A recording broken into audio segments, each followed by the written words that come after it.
Start कर रहे हैं क्लास 11th की पॉलिटिकल साइंस। ठीक है, बहुत सारे लोग आप में से बोल रहे थे कि पॉलिटिकल साइंस हमें पढ़ाओ। उसमें देखो बेसिकली 18 चैप्टर्स है आपके पास सिलेबस में। ठीक है, लेकिन मैं आपको एक एक चैप्टर कराऊंगा, एक एक वीडियो में अपलोड करूंगा। अगर आपको वीडियो अच्छा लगा और आप चाहते हो कि और वीडियोस में अपलोड करूँ इस पर, आप कमेंट सेक्शन में बोल देना, फिर मैं और वीडियोज इस पर लाऊंगा इंशाल्लाह। अब आप देखो, पहला जो चैप्टर है वो है मेकिंग ऑफ द कॉन्स्टिट्यूशन। इसमें हमें क्या पढ़ना है? इस चैप्टर में हमें कॉन्स्टिट्यूशन के बारे में पढ़ना है। क्या होता है कॉन्स्टिट्यूशन, मतलब क्या है उसका, टाइप्स क्या है उसके, क्यों हमें कॉन्स्टिट्यूशन चाहिए, उसके टाइप्स क्या है। ठीक है, देखो पहले हम पहले देखेंगे मीनिंग ऑफ कॉन्स्टिट्यूशन, मतलब इसकी मीनिंग क्या है, कॉन्स्टिट्यूशन होता क्या है। बेसिकली बाई सीधे समझो, कॉन्स्टिट्यूशन का मतलब है एक सेट ऑफ रूल्स होते हैं, ठीक है, या फिर प्रोसीजर्स होते हैं। बात को समझो, बहुत इजीली समझाऊंगा। ऐसे आपके पास एक डॉक्यूमेंट होता है जिसमें कुछ रूल्स लिखे हुए होते हैं, जिसमें कुछ आपकी प्रोसीजर्स लिखे हुए होते हैं, under which the government works. अगर आपकी गवर्नमेंट है उसको ये रूल्स फॉलो करने पड़ेंगे, या जो गवर्नमेंट के ऑर्गन्स है, मतलब जो उसके चेले वेले हैं ना, उनको भी ये फॉलो करना होता है। ये सेट ऑफ रूल्स, ये सेट ऑफ रूल्स या फिर सेट ऑफ प्रोसीजर्स, इसी को तो हम कहते हैं ना कॉन्स्टिट्यूशन, इसी को हम कॉन्स्टिट्यूशन कहते हैं। आई होप डेफिनेशन क्लियर है। फिर से एक बार, the constitution is a set of rules और प्रोसीजर्स, रिटन और अनरिटन। या तो लिखा हुआ होगा, एक प्रॉपर डॉक्यूमेंट होगा, या तो अनरिटन होगा, ऐसे ही होगा। वो मैं आगे बताऊंगा ऐसे ही क्या होता है। ठीक है, ये इसकी टाइप भी है। विच determines form and structure of the government, ये डिटरमाइन करता है कि गवर्नमेंट का स्ट्रक्चर कैसा होगा, गवर्नमेंट को काम कैसे करना है। द फंक्शंस, गवर्नमेंट की फंक्शंस क्या होनी चाहिए। And powers of the organs of the government, यानी जो भी चेले हैं, ऑर्गन्स ऑफ द गवर्नमेंट जो है, उनकी पावर्स क्या है, वो भी इस सेट ऑफ रूल्स में लिखा हुआ होता है। Their relationship, rights and duties of the citizens and relationship between citizens and state, relation क्या होनी चाहिए लोगों के बीच में और स्टेट के बीच में, वो भी इन सेट ऑफ रूल्स में लिखा हुआ होना चाहिए। ये एक प्रॉपर डेफिनेशन है कॉन्स्टिट्यूशन होता क्या है। अब देखो भाई, कुछ डेफिनेशन है, तीन डेफिनेशन है, बस ये आपको ध्यान में रखनी है। तीन डेफिनेशन है, लोगों ने दी थी, ये आपकी बुक में भी है शायद। ब्राइस ने डेफिनेशन दी थी, क्या बोला था उसने? Constitution of a state consists of those of its rules और laws which determine form of its government and respective rights and duties of its towards its citizens and of the citizens and the citizens towards the government. देखो भाई, कुछ समझ नहीं आया, वो बात को समझो। इसने कहा था कि कॉन्स्टिट्यूशन जो है ना, ये डिटरमाइन करता है कि फॉर्म ऑफ इट्स गवर्नमेंट, ठीक है, यानी गवर्नमेंट कैसे काम करेगी आगे, उसके रेस्पेक्टिव राइट्स क्या है, किसके, गवर्नमेंट के, उसके रेस्पेक्टिव राइट्स क्या है अपने सिटीजन्स पे, यानी अपने लोगों पे, या सिटीजन्स के क्या राइट्स है, लोगों की क्या हुकूक है गवर्नमेंट के लिए। समझ आया? इसने बोला था सिंपली, जो कॉन्स्टिट्यूशन है एक स्टेट का, वो बेसिकली होता है, इसमें कुछ रूल्स होते हैं, तो हमने ऊपर ही देखा ना डेफिनेशन में, या इसमें कुछ लॉज होते हैं जो डिटरमाइन करते हैं गवर्नमेंट को कैसे काम करना है। गवर्नमेंट, देखो इसने क्या बोला था, गवर्नमेंट के हुकूक क्या है लोगों पे, लोगों के हुकूक क्या है गवर्नमेंट पे, ये इसने बोला था। शॉर्ट में याद रखोगे, आपको इतना रट्टाबाजी नहीं करना होगा फिर, ठीक है। उसके बाद देखो, गार्नर ने दूसरी डेफिनेशन दी थी। उसने क्या बोला था? उसने बोला था इट, मतलब जो कॉन्स्टिट्यूशन है, it embodies the more essential parts of the organic public laws of the state. इसको आपको याद करना होगा, ऐसे ही इसको भी करना होगा।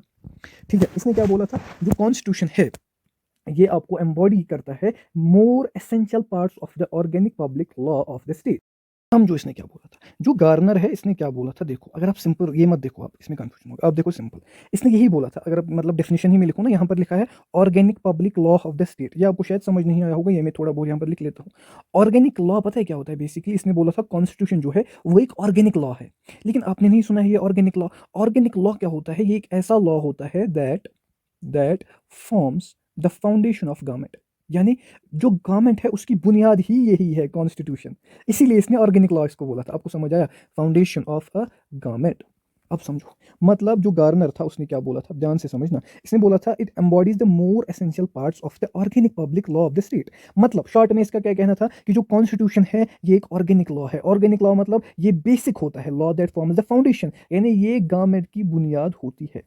समझ आया? उसके बाद लास्ट वाली डेफिनेशन जो हमारे पास गिलक्रिस्ट ने दी थी। किसने? गिलक्रिस्ट ने क्या बोला था? जो कॉन्स्टिट्यूशन है of state is that body of rules and laws, ये एक ऐसी बॉडी है रूल्स एंड लॉज की, रिटन या unwritten, which determines the organisation of government, यानी ये इसकी ऑर्गेनाइजेशन को डिटरमाइन करती है। द डिस्ट्रीब्यूशन ऑफ पावर्स, ये हमें यही कॉन्स्टिट्यूशन में लिखा हुआ होता है कि पावर्स कैसे डिस्ट्रीब्यूट होंगे, हम गवर्नमेंट को कितनी पावर देंगे, उसके चेलों को कितनी पावर देंगे, मतलब उसकी ऑर्गन्स को कितनी पावर देंगे, या general principles on which these powers are to be exercise, या कुछ प्रिंसिपल्स देती है, कुछ उसूल देती है जिनके बेसिस पे आप इसको इतने पावर दोगे, इसको इतने पावर दोगे। आई होप तीनों डेफिनेशन क्लियर है। उसके बाद क्यों चाहिए हमें कॉन्स्टिट्यूशन, पहले ही मैंने बोला था, देखो भाई फ्रेमवर्क हमें देता है under which a government has to work. अगर आपको कॉन्स्टिट्यूशन की डेफिनेशन क्लियर है, आप खुद बोलोगे क्यों ज़रूरत है, क्यों ज़रूरत है। देखो भाई कॉन्स्टिट्यूशन क्या था, एक सेट ऑफ रूल्स था जिससे गवर्नमेंट को अपने पावर्स का अंदाजा होता था, उसको बोला जाता था भाई आपको ये काम करना है, ऐसे करना है। वो अपनी मनमानी नहीं कर सकती थी। देखो ना इधर सेकंड पॉइंट में, the constitution of a state prevents the government from miss use of power. यानी आपने गवर्नमेंट को पावर तो दी, आपको क्या भरोसा है वो गरीबों को लूटेगा, नहीं लूट सकता। क्यों? क्योंकि कॉन्स्टिट्यूशन में सेट ऑफ लॉज है, आप गरीबों को नहीं लूट सकते। मतलब एग्जाम्पल दे रहा हूँ, ठीक है। उसके बाद कॉन्स्टिट्यूशन क्यों जरूरी है, minimises the chances of disputes among various organs. मतलब जो इसके चेले हैं उनको भी अलग अलग पावर्स दी हुई है ना अपनी, तो उनमें लड़ाइयाँ कम होगी, उनमें लड़ाइयाँ, डिस्प्यूट्स मतलब लड़ाइयाँ। The constitution of a state is necessary to protect the rights of people. अगर ये लॉज नहीं होते, अगर ये कॉन्स्टिट्यूशन नहीं होता, अगर ये कॉन्स्टिट्यूशन नहीं होता तो लोगों के हकूक नहीं बचते, इससे लोगों के हकूक भी बच जाते हैं। आई होप ये चारों आपको समझ में आया होगा कि नीड क्या है कॉन्स्टिट्यूशन की। अब देखो फंक्शंस ऑफ कॉन्स्टिट्यूशन, यानी अब इसकी फंक्शंस क्या है, ठीक है। फंक्शंस तो वही है, हमने ऊपर जितना पढ़ा ना, खुद लिख सकते हो। देखो set of laws for coordination among different sections, यानी इससे इतिहाद मतलब रहता है, लोगों के बीच में यूनिटी रहती है। ये क्लियर हमें देता है, ये कॉन्स्टिट्यूशन हमें क्लियर करके देता है सोसाइटी में किसके पास पावर है, कौन डिसीजंस ले सकता है। ये लिमिट्स लगाता है गवर्नमेंट पे, भाई आप मिस यूज नहीं कर सकते हो पावर को, ठीक है। Constitution sets a code before the government for fulfilling, यानी कॉन्स्टिट्यूशन में ही लिखा हुआ होता है कि आपको लोगों की जो डिजायर्स है, लोगों की एस्पिरेशंस को पूरा करना है, ठीक है। अच्छा, अब यहाँ देखो टाइप्स क्या है कॉन्स्टिट्यूशन की। एक तो रिटन होता है, मतलब जो लिख के हुआ होता है, उसमें एक प्रॉपर आपको डॉक्यूमेंट मिलता है, ठीक है। कॉन्स्टिट्यूशन यूएसए का या इंडिया का, ये आ सकता है, इंडिया का तो रिटन ही है, ठीक है। अनरिटन मतलब जो रिटन नहीं होता है, उसका कोई प्रॉपर आपको डॉक्यूमेंट नहीं मिलेगा, ठीक है। That is not reduced to writing by any authorised body और पर्सन, नहीं। ये बेसिकली कस्टम्स पे बेस्ड होता है, यूजेज पे, जुडिशियल डिसीजंस लिए जाते हैं उस पे होता है, या नंबर ऑफ स्टैट्यूटरी इस पे मतलब एनएक्टमेंट्स पे डिपेंड होता है, ठीक है। अच्छा, कॉन्स्टिट्यूशन ऑफ ब्रिटेन जो है ना, ब्रिटेन में वो अनरिटन है, वो कोई डॉक्यूमेंट प्रॉपर नहीं है, वो बस अनरिटन है। दो टाइप्स हो गई। अब भाई तीसरी देखो, फ्लेक्सिबल कॉन्स्टिट्यूशन और रिजिड कॉन्स्टिट्यूशन, बहुत इंपॉर्टेंट है भाई। देखो फ्लेक्सिबल का मतलब इसको हम चेंज कर सकते हैं इजीली। क्या? इसको हम चेंज कर सकते हैं इजीली। इसको हम कैन नॉट चेंज इजीली, ये डिफिकल्ट होता है चेंज करना।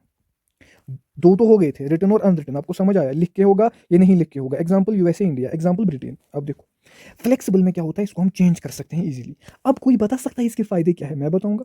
फायदे ये है कि अगर मान लो ये कॉन्स्टिट्यूशन था, इसमें कुछ ओल्ड लॉ था, लेकिन आज नया जमाना चल रहा है, गवर्नमेंट इसमें चेंज कर सकती है, हुआ ना फायदा।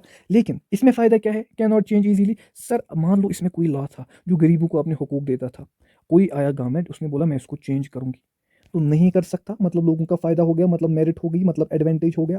कोई बोल सकता है इसके नुकसान क्या है फ्लेक्सिबल के, मैं बताऊंगा। फ्लेक्सिबल के नुकसान क्या है, इसको हम इजीली चेंज कर सकते हैं, यानी गवर्नमेंट कभी कभी अपनी मनमानी कर सकती है। कोई बता सकता है इसके डिसएडवांटेजेस क्या है। हाँ सर, हम मॉडर्न एरा में रहते हैं, कोई अगर पुरानी चीज़ है उसको चेंज नहीं कर सकते, ये इसका डिसएडवांटेज हो गया, ऐसे सवाल आते हैं। ज़रा देखो रिजिड तो यहाँ है, इन्होंने बोल दिया क्या क्या है। देखो स्पेशल प्रोसीजर होते हैं जिससे ये चेंज हो सकते हैं, अमेंडेड मतलब चेंज, बेसिकली डिफिकल्ट होता है चेंज करना, बस इतना ही। अब देखो ज़रा एडवांटेज डिसएडवांटेज ऑफ रिजिड मतलब चेंज नहीं हो सकता। अब इसके एडवांटेज डिसएडवांटेज क्या है, यहाँ लिखा हुआ है ऊपर, मैंने पहले ही बोल दिया। अब आप दो तीन पॉइंट्स लिखना चाहो तो इसमें भी लिख सकते हो, स्क्रीनशॉट उठा सकते हो उसका। उसी तरीके से फ्लेक्सिबल के मेरिट डिमेरिट लिख सकते हो भाई, ऊपर ही बोल दिया मैंने, जनरल आइडिया आपको दे दिया। अब देखो हमारा कॉन्स्टिट्यूशन किसने बनाया, हमारा जो कॉन्स्टिट्यूशन था वो कॉन्स्टिट्यूएंट असेंबली ने बनाया था। अब ये कॉन्स्टिट्यूएंट असेंबली होती क्या है, इस पे मैं ध्यान दूंगा। कॉन्स्टिट्यूएंट असेंबली या फिर जो मतलब कॉन्स्टिट्यूशनल असेंबली भी उसको बोलते हैं, ये एक ऐसी बॉडी होती है या असेंबली होती है और पॉपुलरली इलेक्टेड रिप्रेजेंटेटिव्स, यानी इसमें हमारे पास कुछ खास शख्स होते हैं जो क्या काम करते हैं, जो इस कॉन्स्टिट्यूशन को ड्राफ्ट करते हैं, मतलब जो ये कॉन्स्टिट्यूशन लिखते हैं। कोई आपसे सवाल पूछे व्हाट इज कॉन्स्टिट्यूएंट असेंबली, आप बोलोगे ये एक ऐसी बॉडी है, ये एक ऐसी असेंबली है खास शख्सों की जो इस कॉन्स्टिट्यूशन को ड्राफ्ट करते हैं, जो इस कॉन्स्टिट्यूशन को लिखते हैं या ऐसा ही कोई सिमिलर डॉक्यूमेंट लिखते हैं। समझ आया होगा। ओके, कॉन्स्टिट्यूएंट असेंबली, कोई नोट लिखना चाहता है इस पे लिखा हुआ है, बाकी मैंने ऊपर आपको समझाया। इसमें एमसीक्यू आ सकता है, थोड़ा एक बार आप ऊपर ऊपर से पढ़ लें, लेकिन जो एमसीक्यूज है वो मैं नीचे कराऊंगा, ध्यान से समझो। देखो अब देखो इंपॉर्टेंट कम्युनिटीज ऑफ, इस पे सवाल ड्राफ्टिंग कम्युनिटी पे आएगा पहला ही। ड्राफ्टिंग कम्युनिटी का हेड कौन था, बी आर अम्बेडकर था। इंपॉर्टेंट सवाल है भाई, ठीक है, ये भी आप देख लेना, बाकी मैं तो बोलता हूँ ये इंपॉर्टेंट है।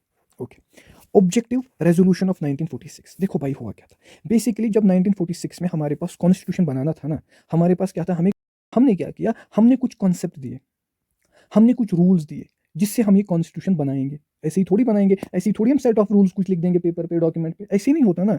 हमें कुछ पहले उस पर कॉन्सेप्ट्स, यानी कुछ कॉन्सेप्ट्स होने चाहिए जिसके बेसिस पे हम अपना कॉन्स्टिट्यूशन बनाएंगे। व्हाट इज ऑब्जेक्टिव रेजोल्यूशन, होता क्या है, ये कुछ कॉन्सेप्ट्स थे और ये कुछ प्रिंसिपल्स थे जिनके बेसिस पे हमने बिल्ड किया अपना कॉन्स्टिट्यूशन। कोई सवाल पूछे, what is objective resolution of 1946? आपके ना ऑब्जेक्टिव रेजोल्यूशन का मतलब है कुछ कॉन्सेप्ट्स, कुछ प्रिंसिपल्स जिसके बेसिस पे हमने अपना कॉन्स्टिट्यूशन इंडिया का बनाया था। ठीक है, इंडिया का बनाया था। इस पे अगर कोई नोट लिखना चाहता है, यहाँ नोट है। बेसिक आइडिया भाई मैंने आपको दे दिया, ठीक है ना। इसमें क्या था, यही था। यहाँ देखो ना, पॉइंट्स आप पढ़ो ना एक बार, फिर आपको समझ में आएगा। अच्छा, कुछ इंपॉर्टेंट फैक्ट्स है अबाउट कॉन्स्टिट्यूएंट असेंबली। ठीक है, 9 दिसंबर 1946 में पहली मीटिंग हुई थी। क्या इंपॉर्टेंट है, 1946 9 दिसंबर पहली मीटिंग हुई थी। 11 को हमने प्रेसिडेंट अपॉइंट किया था राजेंद्र प्रसाद को। 13 को हमने क्या किया था, objective resolution was presented by Jawaharlal Nehru. ठीक है, अच्छा ये भी आ सकता है। ठीक है, कुछ एक दो पॉइंट्स ही इसमें आते हैं सिलेक्टेड वाले, पहला तो आ सकता है। अब देखो, अच्छा ये आ सकता है 26 जनवरी 1950। 26 जनवरी हम मनाते भी हैं। इसमें कॉन्स्टिट्यूशन ऑफ इंडिया जो है वो बाहर आया था। ठीक है, मतलब वो सेट ऑफ रूल्स वगैरह जो है वो बाहर आया था। ठीक है, अच्छा, how did India's partition affect the making of constitution? ये आप खुद पढ़ो, ये ऐसा इंपॉर्टेंट नहीं है कुछ। मेजर सोर्सेज ऑफ, ये इंपॉर्टेंट है, ये पिछले साल भी सवाल आया था। Major sources of the constitution of India. ठीक है, मेजर सोर्सेज क्या थे, गवर्नमेंट ऑफ इंडिया एक्ट 1935 इसमें मेजर सोर्स था। ठीक है, ब्रिटिश कॉन्स्टिट्यूशन इसमें इंपॉर्टेंट सोर्स था। ठीक है, फ्रॉम ब्रिटिश कॉन्स्टिट्यूशन हमने कुछ बोरो किए थे, first past and post system, parliamentary form of government, idea of rule of law, हमने उससे बहुत कुछ कॉपी किया था। ठीक है, वही सोर्स था। सोर्स मतलब हमने अपना कॉन्स्टिट्यूशन कहाँ से लिया, हमने ब्रिटिश से भी चोरी लिया था, वो भी एक सोर्स था। वो भी एक, या गवर्नमेंट ऑफ इंडिया एक्ट जो था 1935 का जो एक्ट था, उससे भी हमने कुछ मतलब इसमें लिया था कॉन्स्टिट्यूशन का आइडिया। यूएस कॉन्स्टिट्यूशन से, इरिश कॉन्स्टिट्यूशन से, अदर कॉन्स्टिट्यूशन से। देखो सोर्स का मतलब हमने कहाँ से लाया, हमने ब्रिटिश कॉन्स्टिट्यूशन से थोड़ा बहुत लाए कुछ रूल ऑफ लॉ। ठीक है, हमने यूएसए से लाए, इरिश कॉन्स्टिट्यूशन से लाए, अदर कॉन्स्टिट्यूशन से लाए, या जो कॉन्स्टिट्यूएंट असेंबली हमारे पास थी उसमें भी हमने, वो मेन सोर्स था। Main source of Indian constitution is the debates, discussions, resolutions जो हमने कॉन्स्टिट्यूएंट असेंबली में पास किए, उससे भी हमें बहुत आइडिया लगा कि हमें कैसे अपना कॉन्स्टिट्यूशन जो है वो फ्रेम करना है। अब देखो भाई, क्या आपको ये सवाल आते हैं, हु मेड आवर कॉन्स्टिट्यूशन? बताओ, कॉन्स्टिट्यूएंट असेंबली। कॉन्स्टिट्यूएंट असेंबली, सारे एमसीक्यू वगैरह कवर करा दूंगा। चेयरमैन ऑफ ड्राफ्टिंग कम्युनिटी, बताओ B R Ambedkar. President of constituent assembly, जरा यहाँ देखते हैं। प्रेसिडेंट ऑफ कॉन्स्टिट्यूएंट असेंबली बोला था मैंने शायद आपको। प्रेसिडेंट अपॉइंटेड, देखो भाई मैंने इसको लिखा था इधर, राजेंद्र प्रसाद। कब हुआ था? ठीक है, कब हुआ था? 11 दिसंबर को। अच्छा सवाल है, कौन था? शाबाश, राजेंद्र प्रसाद था। Who was temporary president of constituent assembly? Temporary president कौन था? शायद यही पर लिखा होगा। शाबाश, टेम्पोररी प्रेसिडेंट कौन था? यहाँ तो लिखा था ना कहीं पे, यहाँ था देखो, टेम्पोररी प्रेसिडेंट अपॉइंटेड कौन? सचिन दास सिन्हा। ठीक है, ये था, ये शायद हाँ 9 दिसंबर को मैंने हाईलाइट किया था पहले ही, तो इससे सवाल आते हैं। अच्छा, उसके बाद, अच्छा आप ही कर लेना सारे क्वेश्चंस जो मैंने अभी ऊपर पढ़ाया, उसके बेसिस पे आप ये सारे क्वेश्चंस कर लेना। जो नहीं बनेगा आप मुझे इसमें बोल देना कमेंट सेक्शन में, मैं उसको एक्सप्लेन करूंगा। देखो ना भाई, मेजर सोर्सेज ऑफ कॉन्स्टिट्यूशन ये मैंने करा दिया। इंडियाज पार्टीशन ने कैसे अफेक्ट किया ये भी मैंने करा दिया। मेन प्रोविजंस क्या थे ये भी करा दिया। रिजिड और फ्लेक्सिबल में क्या फर्क है ये भी करा दिया। मेरिट्स एंड डिमेरिट्स फ्लेक्सिबल के रिजिड के ये तो मैंने खुद ही बोल दिया था। हमें क्यों कॉन्स्टिट्यूशन चाहिए वो भी बोल दिया। फंक्शंस बताओ ये भी बोल दिया। डेफिनेशंस बताओ वो भी बोल दिए। नीड क्या है, मीनिंग क्या है ये भी बता दिया। ठीक है, हु प्रेजेंटेड ऑब्जेक्टिव रेजोल्यूशन, ये भी सब कुछ ऊपर लिखा हुआ है, सब कुछ मैंने एक्सप्लेन आपको कर दिया। तो ये पहला चैप्टर है, मिलते हैं कल सेकंड चैप्टर के साथ।